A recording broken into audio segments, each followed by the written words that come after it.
Welcome, ladies and gentlemen, to another exciting episode of the second video I've made in a matter of 10 or 15 minutes. I feel like Clausewitz because I'm doing a second video on. On. Am I going to continue just to say the word on? On. On? On? On. On? On? Anyway. Um, On. We have sparrows in the attic. oh, yeah, we have sparrows in the attic. Like, God dang it. Who do you think noticed it? John. If you put him up there, he'd eliminate the sparrows. Yeah, he looks up there, so I look up there, and yep, sure enough, there's a sparrow flying out of there. Oh, great. Anyway, my first video of today was on sports. This video is on drinking.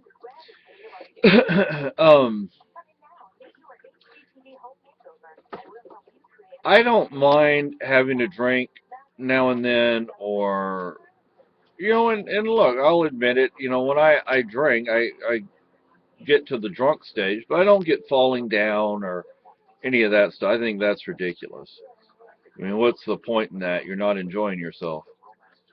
Um, and when I'm drunk, I'm a nice drunk, a fun drunk, whatever. I can actually be very sociable, and normally I don't care to be sociable for a variety of reasons.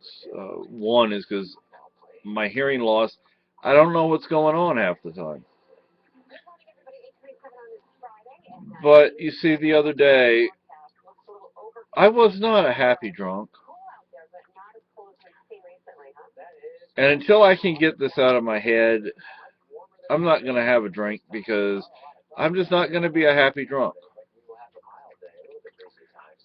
I'm going to be very unhappy because they showed that somebody posted that story about the now thankfully closed reform school in Florida. There were officially 30-something kids buried there, but so far they found over 50 bodies. And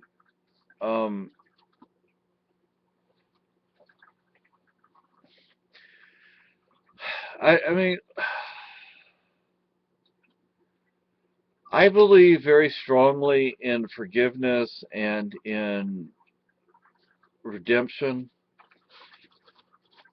But, I look at what happened in Florida. That was going on since the 19 teens. Maybe even before that. Maybe the Was the 20th century, huh? yeah. And, I mean, the place only shut down in the last 10 years or so. And, from like the earliest days until the place shut down, they were killing these kids. Something was wrong there. And then I think back on my youth and the places I was in. It's been 30 plus years, and it's definitely possible that the people that were doing those things have changed. The thing is, I have absolutely no evidence that they have apologized to anybody, or that they have at the absolute least, acknowledged to themselves that what they did was wrong and refused to continue to do those things. This is what I would prefer.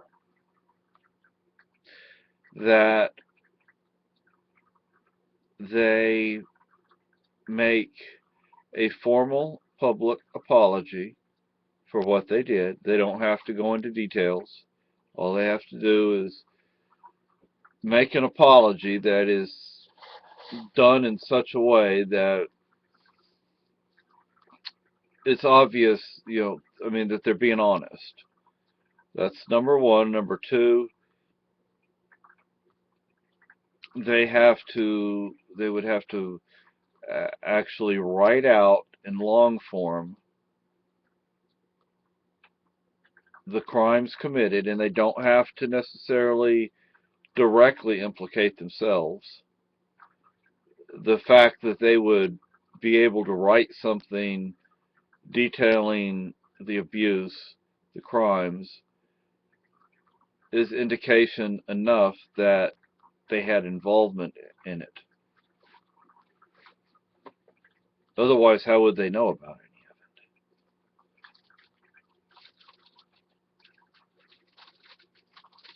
it? And that information should be sent to the sheriff's department of the respective county, the police department of the respective municipality, the Texas Department of Criminal Justice. Well, no, not necessarily, not Texas Department of Criminal Justice. Oh gosh, what is that? In some states, they refer to them as the Highway Patrol. But that's not what they were called in Texas. But the state police, in other words. Also, take the confession, if you will, and send it to major Texas newspapers. I don't know what, you have a newspaper in San Antonio. Houston used to have have two papers. I think they may only have one now. The Austin American Statesman, since that's read across the state. Major newspapers by region and that are likely to be read. And in newspapers that are essentially statewide, read across the state.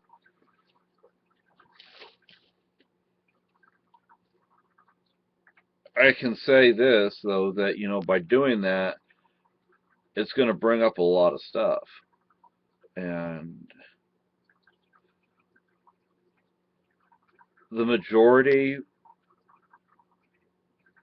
of what was done, the statute of limitations has already expired. So, you know what, people, you're probably not going to be held, you're probably not going to be charged with any crimes. But did you murder somebody? I have a real strong inclination that you did, and there is no statute of limitations on murder.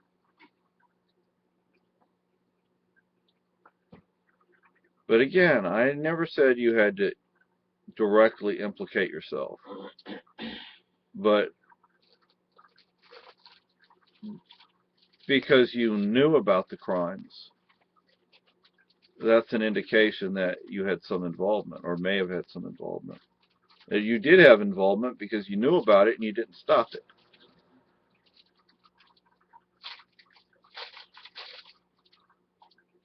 And I can guarantee you that if you showed up at my door, you'd get a bullet. Because to this day, I consider you a threat. You were a threat then, you're a threat now. And see, now, you're not just a threat to me. You're a threat to my wife. That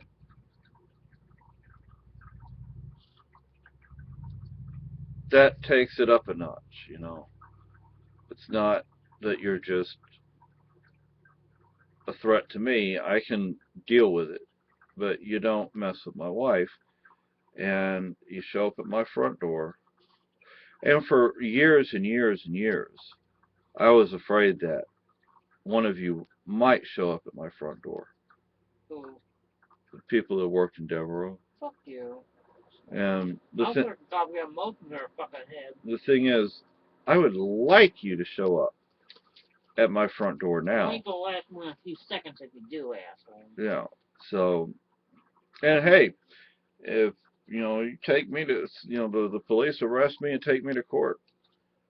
Look, you were a threat to me then, you're a threat to me now, and all I did was defend myself. So, First thing, you better keep your goddamn ass out here because you have no damn right to be here, asshole. I ain't so, gonna put up with your fucking bullshit.